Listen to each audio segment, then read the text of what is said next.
అందరూ ఒకటే మాట ఇస్తారు, తర్వాత మాట తప్పుతారు. ఇదే జరుగుతుంది.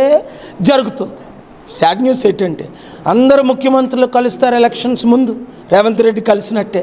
ఎలక్షన్లు అయిపోయిన తర్వాత ధీమా, డబ్బు సంపాదన, ఈ ప్లాను ఆ ప్లాను. ఫెయిల్ అయిపోయింది కదా తెలంగాణ. ఎంత బాధగా ఉంది. ఇప్పుడైనా రేవంత్ రెడ్డి తమ్ముడికి నేను ఇచ్చే సలహా ఏంటంటే, అభివృద్ధి జరగాలి అంటే నేను చేసి చూపించాను.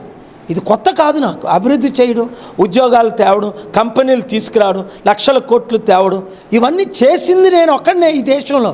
అందుకే మోదీ సీఎంగా ఉన్నప్పుడు నా దగ్గరికి వచ్చారు, చంద్రబాబు నాయుడు గారు, కేసీఆర్ గారు ఎమ్మెల్యేలుగా ఉన్నప్పుడు నా దగ్గరికి వచ్చారు. దేనికి వచ్చారు? నేను చేయబట్టే వచ్చారు. నాకు ఓట్ బ్యాంక్ ఉందగట్టే వచ్చారు. నాకు ప్రపంచంలో కలెక్షన్స్ ఉన్నాయి కాబట్టి వచ్చారు. ఇప్పుడు ఎందుకు రావట్లేదు? అధికారంలోకి రాగానే గర్వంతో ప్రజలను మర్చిపోయి స్వలాభాల కొరకు రేవంత్ రెడ్డి తమ్ముడు ఎందుకు రావడం లేదు? విదేశాలు వస్తానని ఎందుకు మాట ఇచ్చి మాట తప్పాడు? వీడియో ఇచ్చి చాలా మంచోడు.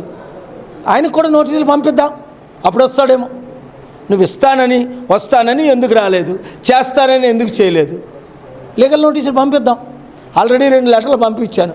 దాన్నే నేను పిల్లేసేసి ఎందుకు రాలేదని ఆయన చట్టం ప్రకారం కోర్టుకి కౌంటర్ వేయాలి కదా. ఎవరిని విడిచిపెట్టం.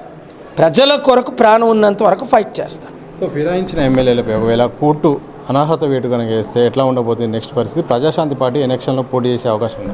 ఇక్కడ తెలంగాణలో ఉన్న సర్పంచులు, ఎంపీటీసీలు, జడ్పీటీసీలు ఒకటే గుర్తుంచుకోండి. 7569441275 మా కోర్ కమిటీ. సుబ్బారావుకి, ధనరాజుకి మీరు ఫోన్లు చేయండి, అర్జున్కి, రత్నంకి.